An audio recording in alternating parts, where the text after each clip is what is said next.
with his golden words. Thank you.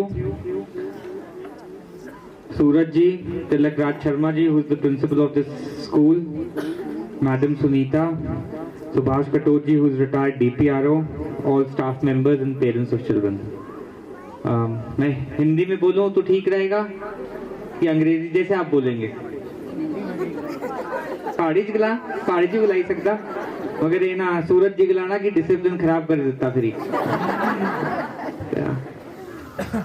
आज ये जो साइंस थुरल में मैं आया हूँ, मुझे बताया गया कि ये जो सूरज जी हैं ये रिटायर होके आए हैं और इन्होंने यहाँ पे एक स्कूल की शुरुआत की और ये स्कूल चल रहा है, लगभग 300 बच्चे यहाँ हैं। तो मैं पहले तो इनको बधाई दूंगा कि यहाँ पे आप गांव में आके बच्चों को जो शिक्षा जो है अच्छी शिक्षा दे रहे हैं और आपके अभिभावक, मुझे लगता है कि जो ये थुरल और साई का इलाका है यहाँ पे CBSE स्कूल, जब मैंने सुना कि CBSE बोर्ड से एफिलिएटेड है तो मुझे जान की खुशी हुई कि CBSE का ये जो स्कूल है ये यहाँ बना है।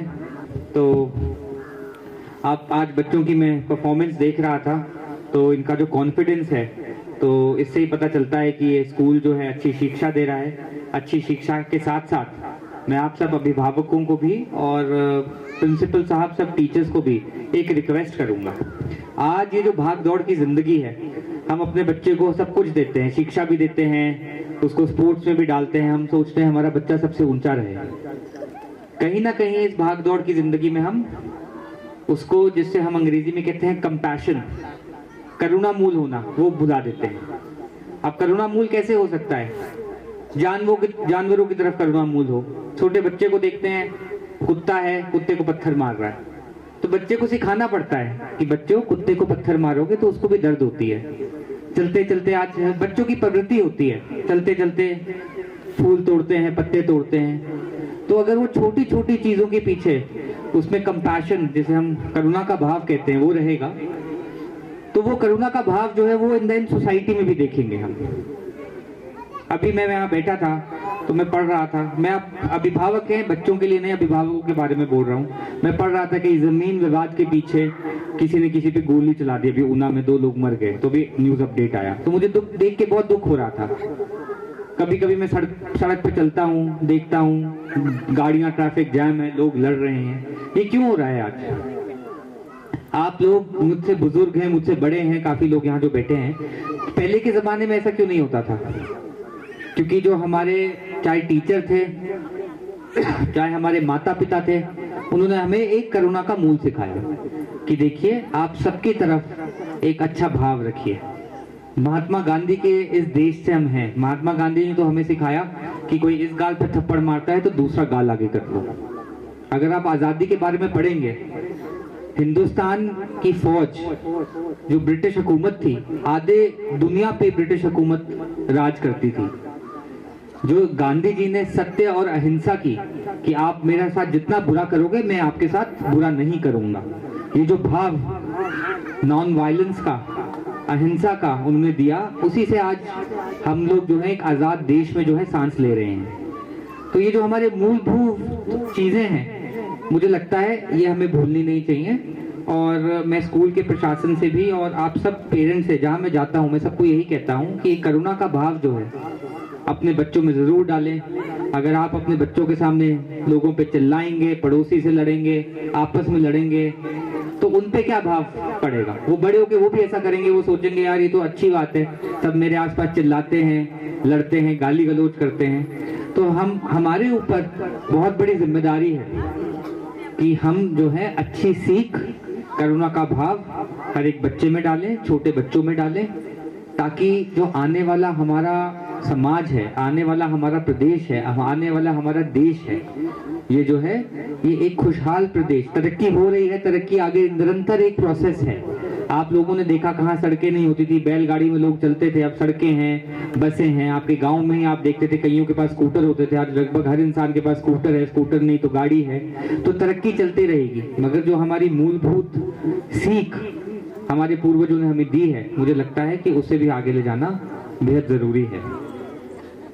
सूरज जी, आज बच्चों के कॉन्फिडेंस को देखते अच्छा लगा, और आज जैसे एक मैडम जिन्हें बेस्ट टीचर का भी अवार्ड मिला वो स्टेज संभाल रही थी। मुझे पूरी आशा है कि आने वाले सालों में तिलक राज जी आपके स्टूडेंट्स जो हैं वो स्टेज की कंपेयरिंग करेंगे। और दोबारा मैं आपको बधाई देता हूं कि आप यहाँ पे ये जो स्कूल है शाइनिंग स्टार ग्लोबल स्कूल, इसको चला रहे हैं। आप खुद देश की सेवा में थे और आप खुद रिटायर होके आए हैं, सैनिक स्कूल से पढ़े हैं, तो मुझे लगता है कि आप देशभक्ति का भी भाव जो है बच्चों में डालेंगे। और ये जो बच्चे हैं, हिमाचल के जो भी बच्चे हैं, चाहे वो छोटे गांव के हों, वो कोई भी आज किसी भी क्षेत्र में पीछे नहीं है। आज आप सब बच्चों को पढ़ा रहे हो। अच्छी पढ़ाई जो है एक नींव की तरह होती है। जैसे एक आप बिल्डिंग बनाते हैं, घर बनाते हैं, तो एक नींव रखते हैं।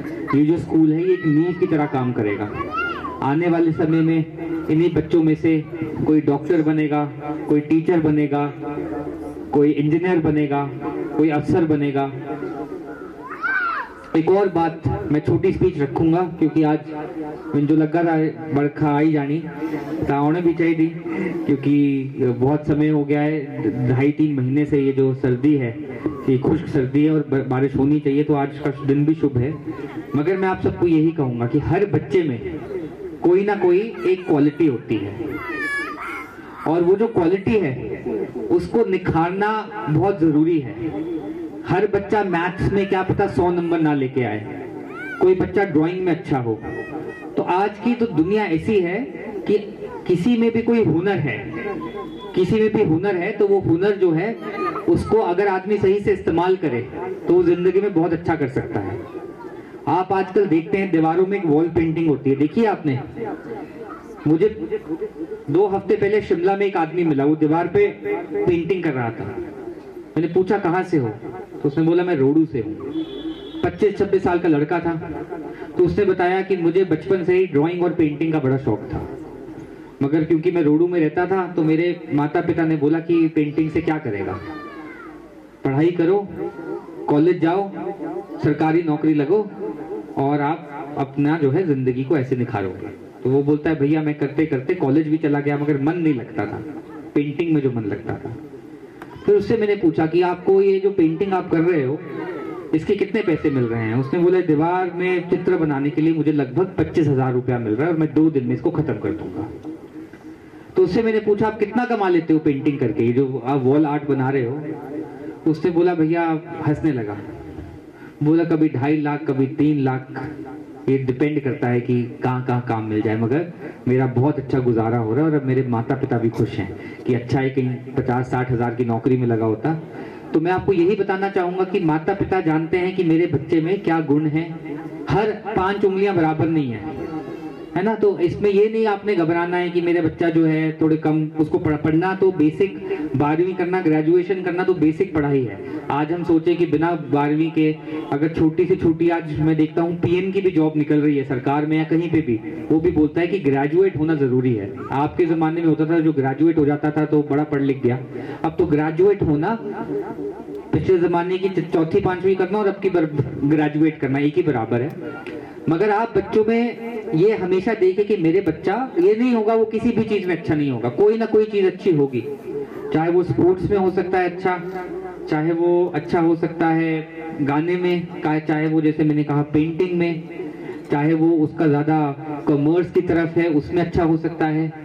आप लोग कहीं जाने से ही जो आप अपनी इनकम जनरेट कर पाओगे। एंड में देखिए पढ़ाई क्या होती है, एक आपको शिक्षा का क्या महत्व है, नंबर पहला महत्व है आप एक अच्छे इंसान बनिए, थोड़ी नॉलेज गेन करिए और बड़े होके पढ़ाई, अच्छी पढ़ाई लेके कुछ ना कुछ अपना आमदनी का जरिया बना सकें, ऐसी आमदनी का जरिया बना सकें कि आप अपने परिवार का पालन पोषण कर सकें।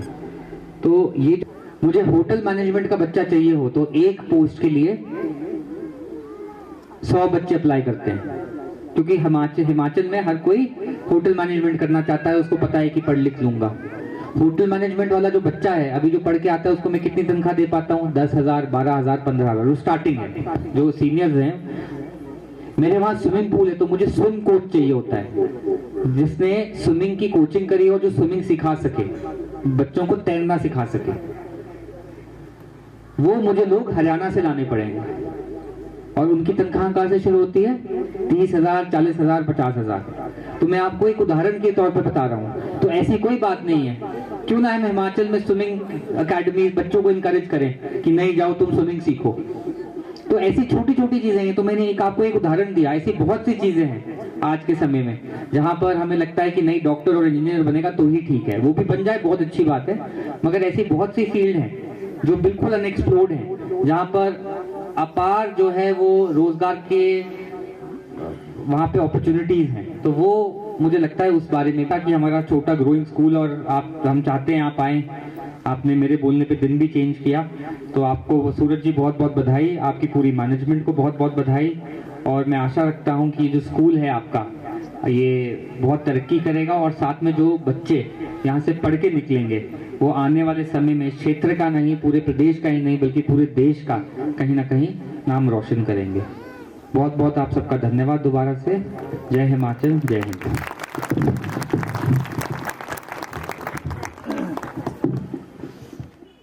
Through your provoking address, you have set a perfect platform for our school. Now, it's time to felicitate our Honorable Chief Guest, Mr. Gokul Patel, with token of love and respect. To felicitate such a novel personality, I would like to invite Honorable Chairman Sir, respected Principal Sir, and also the Chief Guest of the day, Mr. Gokul Patel, to the stage.